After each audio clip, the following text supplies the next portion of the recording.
저도 저희 부모님이 매일 새벽 예배를 하시기 때문에 지나간 시간들을 돌이켜 보면 늘 우리 어머님 아버님 기도하고 계시다라는 생각 때문에 어려운 시간들, 또 기도로 함께 감당해야 될 시간들을 감당할 수 있었던 것 같습니다. 우리의 자녀들도 기도하는 부모님 밑에서 결코 실패하지 않고 하나님의 은혜 가운데 살아가게 될 줄로 믿습니다. 어제는 하나님의 전신갑주를 입기 위한 세 가지 원리를 함께 묵상했습니다. 이것도 한번 따라하겠습니다. 주 안에 강건하라, 마귀를 대적하라, 끝까지 함께 서라. 여러분 어제 설교 영상을 참조하셔서 복습하시기 바랍니다. 오늘은 두 가지를 살펴봐야 되기 때문에 우리가 짧은 시간 묵상하도록 하겠습니다. 우리가 읽은 14절 말씀인데 본문에 보면 앞에 이렇게 시작합니다. 그런즉 서서 진리로 너희 허리띠를 띠고 라고 이야기합니다.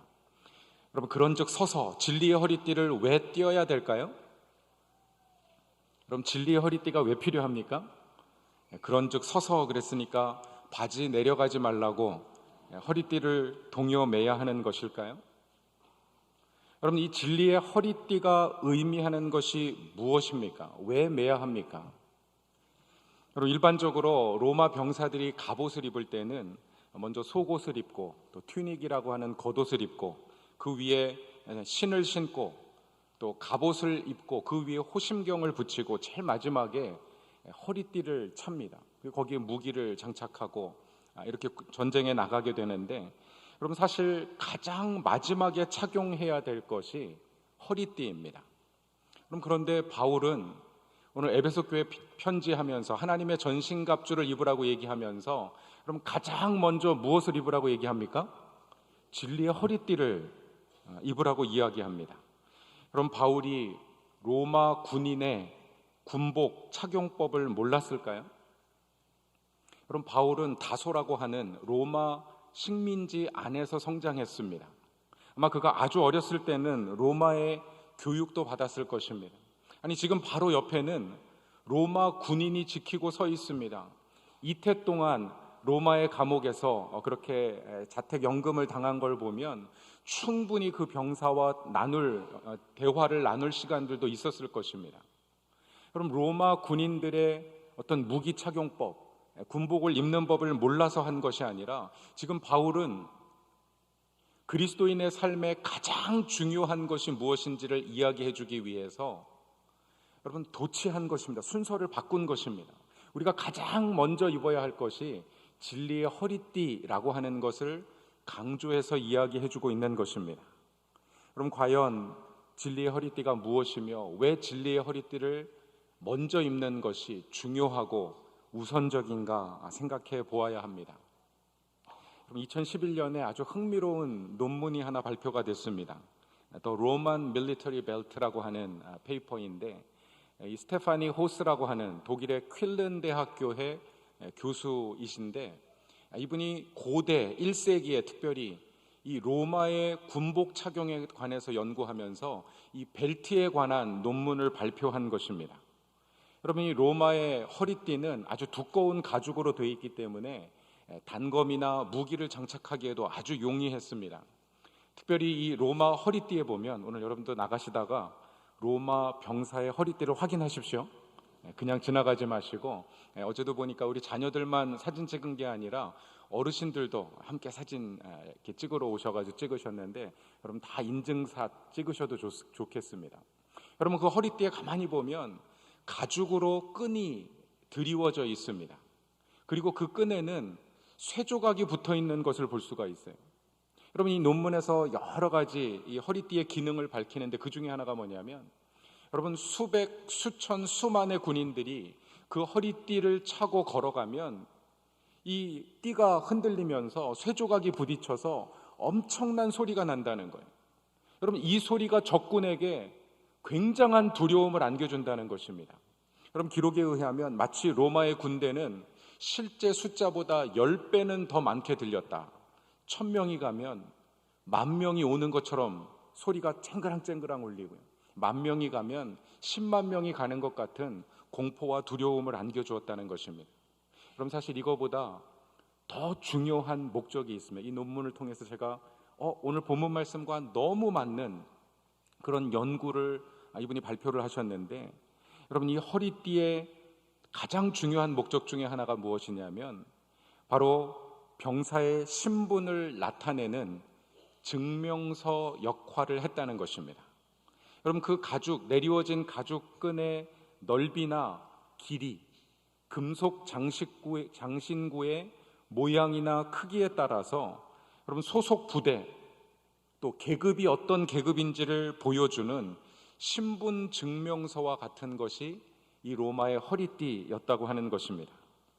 그럼 사실 이 로마 제국 내에서 로마 병사들이 차는 이 허리띠를 차고만 있으면 여러분 로마 황제에게 충성을 다하는 가장 1등 시민으로 인정을 했습니다. 여러분, 그래서 심지어 이 로마 병사들은 전쟁이 끝나고 군대를 제대했는데도 무기는 들고 다니지 않고 다른 갑옷은 다 벗어 제껴도 이 허리띠만큼은 차고 다녔다는 거예요. 여러분, 그럼 아주 좋은 1등 시민으로 인정받고 황제에게 충성하는 로마 최고의 군대에 소속되었다는 것을 나타낼 수 있기 때문에 그렇습니다. 그럼 바울은 지금 에베소에 편지하고 있는데 이 에베소 역시 로마가 다스리는 로마의 식민지에 속한 지역이었습니다.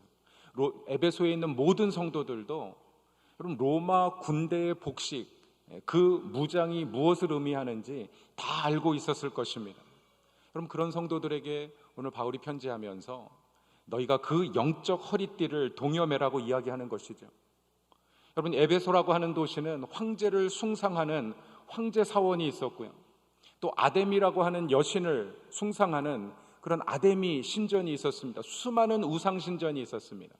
각자 자기 신들을 섬기고 우상을 숭배하는 이 도시에서 너희가 누구에게 소속되었는지, 누구에게 충성을 다하는지 영적인 허리띠를 동여매라고 이야기하는 것입니다. 사랑하는 성도 여러분, 성도는 누구의 군사입니까? 여러분은 누구의 군사입니까? 하나님의 군대이고 예수 그리스도의 좋은 병사된 줄로 믿습니다. 그러면 진리가 무엇입니까? 더 정확하게 질문하자면 진리가 누구입니까? 예수 그리스도이십니다. 여러분, 요한복음 14장 6절 말씀에 예수님께서 이렇게 말씀하십니다. 같이 읽습니다. 예수께서 이르시되 곧 진리요 생명이니 나로 말미암지 않고는 아버지께로 올 자가 없느니라. 아멘. 아멘. 여러분, 진리가 누구십니까? 예수님이십니다. 여러분, 진리의 허리띠를 매라고 하는 것은 바로 예수 그리스도로 우리의 허리띠를 동여매고 내가 누구인지, 누구에게 소속되어 있는지, 누구에게 충성을 다하는 삶을 살고 있는지 여러분 드러내라는 것입니다. 말로만 하지 말고 삶으로 나타내라는 것입니다. 사랑하는 성도 여러분, 저와 여러분은 가정에서, 일터에서 그리스도로 진리의 허리띠를 메고 그리스도의 제자된 신분을 나타내고 있습니까? 여러분, 학교에서 점심 먹을 때 부끄러워하지 아니하고, 직장에서 혹은 밖에 나가 식당에서 식사할 때 여러분 부끄러워하지 아니하고 기도하고 계십니까? 우리 학생들 기도하고 계십니까? 대답을 못하고 있어요 지금. 여러분, 진리로 허리띠를 동여맨다는 것은요, 여러분 점심 먹을 때 누가 보든 누가 뭐라고 하든 나는 그리스도의 제자인 것을 나타내기 위해서 기도하는 것을 의미합니다. 그럼 담대하게 기도하실 수 있기를 주님의 이름으로 축복합니다. 여러분, 예배 볼 때만 진리의 허리띠를 메고 있으면 안 됩니다. 여러분, 어떤 분들은 예배 볼 땐 진리의 허리띠를 동여매고 있다가 마치면 잽싸게 풀어버리고 벌써 문 밖에 나갈 때 누군지 몰라요. 여러분, 예배는 언제 시작합니까? 예배는 어디서 시작합니까? 여러분, 이 질문을 고민해야 돼요. 예배는 예배실에서만 시작하는 것이 아닙니다. 여러분, 그런 이야기에서요, 교회 예배는 주차장에서 시작한다. 그럼 주차장에서도 누가 봐도 언제 봐도 그리스도인이십니까? 그러면 우리 주일날 주차 봉사하시는 분들 정말 뜨거운데 수고하시는데 말 한마디, 칭찬 한마디 격려해 주셔야 돼요. 교회 오실 때 자기 커피만 준비해 오지 마시고 드링크 하나 준비해서 창문 열고 수고하십니다. 드링크 하나 건넬 수 있어야 합니다. 그것이 진리의 허리띠를 맨 그리스도의 제자된 모습을 보여주시는 거예요. 그럼 가정에서 예배 출발하기 전부터, 그럼 그런 얘기가 있어요. 주일 예배는 토요일 저녁에 시작됩니다. 맞습니까? 주일 예배는 토요일 저녁에 시작해요. 토요일 저녁 밤늦게까지 TV 보고 놀고, 그럼 그러다가 교회 와서 어떻게 힘을 내서 졸지 않고 예배할 수 있겠습니까? 여러분, 우리 매일의 삶이 진리의 허리띠로 허리를 동여매고 그리스도에게 속한, 그리스도에게 충성하는 예배자요 온전한 제자인 것을 드러내실 수 있기를 주님의 이름으로 간절히 축원합니다. 여러분, 진리의 허리띠를 매기 위해서는 내 욕망의 허리띠를 풀어야 합니다. 지금 내 허리에 어떤 허리띠가 매어 있는지를 잘 생각해 보십시오. 교만의 허리띠, 거짓의 허리띠, 증오의 허리띠를 차고 있는 것은 아닌지. 여러분, 어제도 말씀드렸지만 우리가 강한 그리스도인이 되기 위해서는요, 주 안에서 강해야 됩니다. 나를 버리고 예수 그리스도 안에서 강한 자가 되어야 됩니다. 나를 포기하지 않으면 여러분 그리스도 안에 강한 자가 될 수 없습니다. 오늘 말씀이 그거예요. 내 허리띠를 풀지 않으면 진리의 허리띠를 찰 수 없습니다. 여러분, 자기를 버려 주님을 따르는 강건한 그리스도인들 되시기를 간절히 축원합니다. 여러분, 이 시간 진리의 허리띠를 찰 준비가 되셨습니까? 우리가 갈라디아서 2장 20절, 내 권리를 포기하고 내 안에 계신 하나님의 아들을 믿는 믿음, 그리스도로 살아가겠습니다 고백하는 고백인 성경 구절인데, 오늘 이 구절을 함께 읽으면서 여러분의 개인적인 허리띠를 풀고 예수 그리스도로 진리의 허리띠를 찰 수 있기를 간절히 소원합니다. 같이 한번 읽겠습니다. 시작. 내가 그리스도와 함께 십자가에 못 박혔나니 그런즉 이제는 내가 사는 것이 아니요 오직 내 안에 그리스도께서 사시는 것이라. 이제 내가 육체 가운데 사는 것은 나를 사랑하사 나를 위하여 자기 자신을 버리신 하나님의 아들을 믿는 믿음 안에서 사는 것이라. 아멘. 여러분, 오직 우리는 그리스도께 속한 자요, 그리스도께 충성하는 자라는 사실을 기억하고 사실 수 있기를 간절히 축원합니다. 같이 한번 따라하겠습니다. I am a Christian. 무슨 뜻입니까? 나는 크리스찬입니다. 그리스도인입니다. 그런데 이 표현을 그대로 독일어로는 이렇게 이야기를 한다고 합니다. Ich bin ein Christ. Ich bin ein Christ. 그럼 이 단어를 문자적으로만 보면 마치 I am a Christ라고 우리가 도치할 그 영어로 번역할 수가 있어요.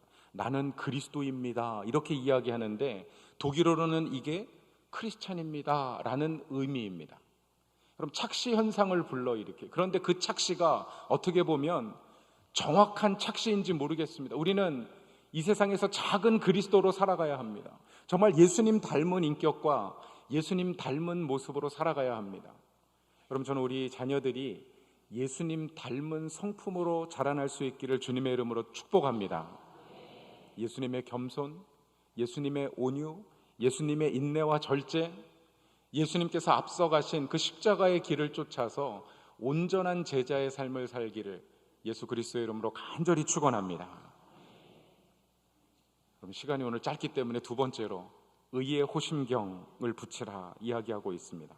그럼 호심경이 무엇입니까? 호심경은 갑옷 위에 차는 방어 무기입니다. 그럼 사전적으로 이야기하면 호심경은 가슴에 차는 굴이나 철로 만든 호신용 전투 제구다 이야기를 하고 있습니다. 그럼 이미 2세기에 폴리비우스라고 하는 그 고대 역사학자가 이 로마의 무기를 이야기하면서 로마의 호심경은 흉부에 차고 심장을 보호하는 방어 무기다라고 이야기를 하고 있습니다. 오늘날로 치면 뭐에 해당할까요? 방탄조끼. 네, 방탄조끼죠. 그럼 왜냐하면 사람의 이 흉부, 가슴과 배에 있는 이 오장육부죠. 내장들은 가장 상처가 나면 가장 치명적인 그런 어떤 상처를 주기 때문에 그렇습니다. 그럼 심장이나 간에 자상, 칼로 베이거나 활에 쏘이거나 창에 찔리면 여러분 과다출혈로 금방 죽음에 이르게 됩니다. 뒤에서 찔려가지고 폐가 상하면 공기나 피가 고여서 호흡곤란으로 사망에 이를 수 있습니다. 그럼 그 외에도 그럼 우리의 장기에 어떤 상처, 자상을 입게 되면 그럼 계속 피가 흘러서 결국은 쇼크가 오거나 아니면 복막염으로 염증으로 인해서 죽음에 이를 수밖에 없습니다. 그러니까 이 로마 군인들에게 있어서는 이 호심경을 가슴에 붙이는 것이 가장 중요한 방어 무기였습니다. 그럼 바울은 오늘 에베소 성도들에게 영적인 호심경을 입으라고 이야기하고 있는 것입니다. 여러분 쉬운 질문인데 묻겠습니다. 호심경은 공격 무기입니까? 방어 무기입니까? 방어 무기입니다. 그럼 우리가 그런 이야기가 있죠. 지피지기 백전불태, 백전백승이 아니라 백전불태 이런 표현인데 지피지기 나를 알고 적을 알면 백전 100번 싸워도 불태 위태하지 않다. 늘 준비가 되어 있고 승리할 수 있다. 그런 의미입니다. 여러분 의의 호심경이 방어 무기라면 우리가 알아야 될 게 뭐냐면 사단의 공격 무기가 무엇인지를 알아야 합니다. 여러분 사단이 무엇을 가지고 공격하는지를 알면 우리가 정말 방어 무기를 가지고 효과적으로 방어할 수가 있습니다. 여러분 사단의 공격 무기는 두 가지라고 볼 수 있는데 첫 번째로는 여러분 죄입니다. 사단의 영적 무기는 죄입니다. 여러분 죄의 유혹으로 성도들을 공격합니다. 이 죄의 유혹에서 자유한 사람은 아무도 없습니다. 우리가 육신을 입고 있기 때문에 늘 죄의 유혹 앞에 처할 수밖에 없습니다. 여러분 사단이 처음부터 큰 죄로 유혹하지 않습니다. 작은 호기심으로 유혹을 해요. 여러분 오늘날 가장 우리 청소년들이나 또 청장년들이 빠지기 쉬운 어떤 죄의 유혹들이 어떤 것이 있냐면 스마트폰이에요. 스마트폰. 그냥 어떤 영상들 갑자기 떠오릅니다. 작은 호기심을 유혹하는 영상들을 그럼 처음엔 내가 클릭해서 보는 것 같아요. 근데 한 번, 두 번 클릭하다 보면 요즘 알고리즘이라 그래서 계속 비슷한 영상들, 더 자극적인 영상들이 올라오면서 그럼 처음엔 내가 클릭한 것 같지만 나중에는 그 쇼츠나 영상들이 나를 조종하고 지배해버리는 그럼 그런 상황으로 끌려갈 수 있습니다. 죄가 똑같습니다. 처음에는 내가 죄를 선택한 것 같지만 여러분 곧 시간이 지나면 죄가 나를 지배하고 조종하기 시작합니다. 그럼 영어 속담에 이런 속담이 있습니다. Curiosity killed the cat. Curiosity killed the cat. 무슨 뜻일까요? 호기심이 고양이를 죽였다라고 하는 표현이에요.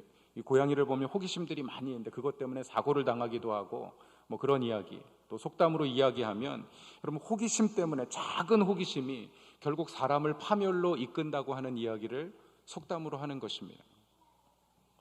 여러분 물론 호기심이 다 죄라고 말할 수는 없죠. 여러분 호기심이 있어야 배움의 기회를 가질 수도 있고 때로는 창조적인 생각을 할 수도 있습니다. 그런데 잘못된 호기심이 문제, 금지된 것인데 분명히 나쁜 것을 아는데 그냥 궁금한 거예요. 한번 경험해보고 싶은 것입니다. 그래서 한 번만, 조금만 이게 뭘까? 한번 경험해보자 라고 하는 생각이 결국 사람들의 삶을 죄로 이끌어가는 것입니다. 사랑하는 성도 여러분, 죄를 멀리 하실 수 있기를 주님의 이름으로 축원합니다. 그럼 물론 우리가 육신을 입고 있기 때문에 때로는 죄의 유혹에 넘어질 수 있습니다. 하지만 우리가 붙들어야 될 것이 십자가의 은혜입니다. 여러분 사단의 또 다른 무기 중에 하나가 뭐냐면 죄책감이에요. 죄책감. 여러분 죄로 안 넘어가면 죄책감 가지고 또 한 번 죄로 넘어갔던 사람들 또 죄책감 가지고 끊임없이 죄책을 자극하는 것을 볼 수가 있습니다. 그럼 사도 바울도 아주 경건한 정말 그리스도의 제자로서 충성된 그리스도의 군인으로서 주님을 섬겼던 사람이었습니다. 그런데 그에게도 여러분 끊임없는 죄의 유혹과 죄책감이 몰려왔어요. 여러분 읽지는 않겠지만 사도행전 7장 말미에 가서 보면 24, 25절 말미에 가서 보면 여러분 바울이 죄 때문에 고민하며 편지하면서 오호라 누가 나를 이 사망의 권세에서 구원해낼까? 정말 고통스럽게 편지하다가 8장 1절과 2절에 아주 유명한 선언을 합니다. 우리 같이 한번 읽겠습니다. 시작. 그러므로 이제 그리스도 예수 안에 있는 자에게는 결코 정죄함이 없나니 이는 그리스도 예수 안에 있는 생명의 성령의 법이 죄와 사망의 법에서 너를 해방하였습니다. 아멘. 아멘. 여러분, 그리스도 안에 있는 자에게는 결코 정죄함이 없습니다. 여러분, 우리를 정죄하는 그 죄책감은 어쩌면 사단이 주는 음성일 수 있어요. 여러분, 그 죄책감을 단호하게 거절하고 여러분 막아서고 예수 그리스도의 십자가 보혈을 의지하여 여러분 의의 흉패를 붙이고 여러분 그리스도를 위한 정병으로 오직 그리스도께만 충성하는 저와 여러분 되시기를 주님의 이름으로 간절히 축원합니다. 여러분, 의의 호심경을 어떻게 입을 수 있습니까? 그럼 진리의 허리띠랑 똑같아요. 내가 내 의를 입고 있으면 그럼 주님의 의를 의지할 수 없습니다. 자기 의를 버려야 돼. 나는 잘하고 있어. 내가 옳아. 그럼 자기 의를 내려놓아야 그리스도께서 우리에게 주시는 하나님의 의를 덧입을 수 있습니다. 우리가 조금 전에 함께 읽고 진리의 허리띠를 맸던 것처럼 내가 그리스도와 함께 십자가에 못 박혔나니 이제는 내가 사는 것이 아니요 내 안에 그리스도께서 사시는 것이라. 이제 내가 육체 가운데 사는 것은 나를 사랑하사 나를 위하여 자기 몸을 버리신 하나님의 아들을 믿는 믿음 안에서 사는 것이니라. 아멘. 그럼 이것이 저와 여러분의 고백이 되시기를 간절히 소원합니다. 여러분, 그때 우리는 진리의 허리띠와 의의 흉배를 붙일 수 있는 것입니다. 그런 18세기에 아주 유명한 설교가였던 조지 위필드라고 하는 목사님이 계세요. 청년 시절에 젊어서부터 목회자가 되기로 서원하고 신학을 공부하고 했는데 어느 날 죄로 인해서 사단이 공격하기 시작합니다. 그가 가장 존경하고 그를 위해서 기도해 주던 헌팅턴 여사라고 하는 분에게 찾아와서 조지 위필드가 그렇게 얘기해요. 여사님, 저는 죄로 인해서 이제는 꿈도 믿음도 모든 것을 다 잃어버렸습니다. 그럼 그 죄가 뭔지는 모르겠지만 이 위필드의 마음을 무너지게 만들었던 것입니다. 여러분, 사단이 죄책감으로 공격한 것입니다. 여러분, 그때 이 헌팅턴 여사가 조지 위필드에게 이렇게 이야기합니다. 잃어버린 것으로 인해서 감사하십시오. 꿈도 믿음도 소망도 다 잃어버렸다면 그것으로 인해 감사하십시오. 왜냐하면 예수님께서는 바로 당신 같은 사람을 위해서 이 땅에 오셨기 때문입니다. 모든 것을 잃어버린 사람을 구원하시고 회복하시기 위해서 예수님 십자가에 달리셨기 때문에 그렇습니다. 내 의가 아니라 주님의 은혜가 나를 용서하시고 새롭게 하심을 기억하십시오. 여러분, 조지 위필드가 청년 시절에 이 위로를 듣고 그가 죄로 인한 낙심과 의심을 떨쳐버리고 다시 일어나서 여러분 한 시대 정말 하나님의 말씀을 선포하는 설교자로 세워질 수 있었던 것입니다.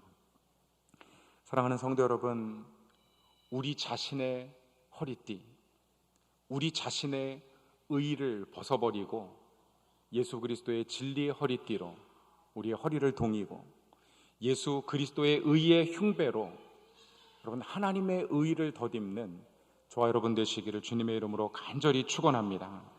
여러분, 성도들을 공격하는 사단의 괴괴, 메소디아 방법이 있습니다. 그럼 또 하나의 방법은 뭐냐면 여러분, 사람들이 아주 자기 죄가 용서받았다는 것은 잘 믿습니다. 그렇죠? 내 죄가 용서받았다는 것은 안 믿는 사람이 없어요. 그런데 다른 사람의 죄도 하나님이 용서해 주셨다는 것은 잘 안 믿는 경향이 있어요. 그럼 밀양이라는 영화를 기억하실 것입니다.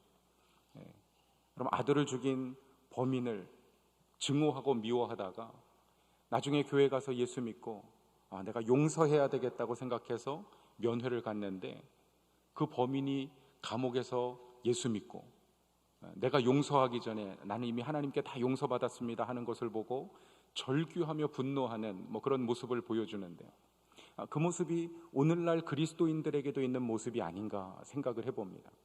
하나님이 나는 용서해 주셨다고 믿는데 다른 사람은 용서하지 못하는 것이죠. 여러분, 용서는 감정이 풀어진 것이 아닙니다. 우리가 착각하는 어떤 그 잘못된 생각이 있는데, 용서는 내 감정이 풀어져서 하는 것이 아니에요. 같이 한번 따라하겠습니다. 용서는 믿음의 선포입니다. 그럼 용서는 감정이 풀어진 것이 아니라 하나님께서 예수 그리스도의 보혈로 저의 죄도 용서하셨음을 믿고 선포하는 거예요. 내가 용서를 선포하는 것입니다. 하나님께서 그의 삶을 변화시키시고 새롭게 하실 것을 믿음으로 선포하는 겁니다. 정말 그렇게 하시는 것은 하나님께 맡겨드리는 것입니다. 그가 회개하고 하나님 앞에 새롭게 되는 것은 하나님의 영역에 속한 거예요. 내가 할 수 있는 것이 아닙니다.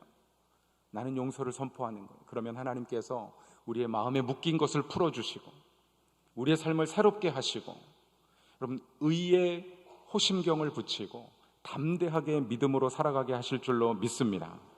사랑하는 성도 여러분, 의의 호심경은 나의 죄를 용서하시고 나의 삶을 거룩해 하시는 하나님의 선물입니다. 동시에 모든 성도가 서로를 용서하는 삶을 통해서 거룩한 교회, 능력 있는 공동체로 세우시는 하나님의 축복입니다. 우리 부전교회가 그런 교회 되기를 예수 그리스도의 이름으로 간절히 축원합니다.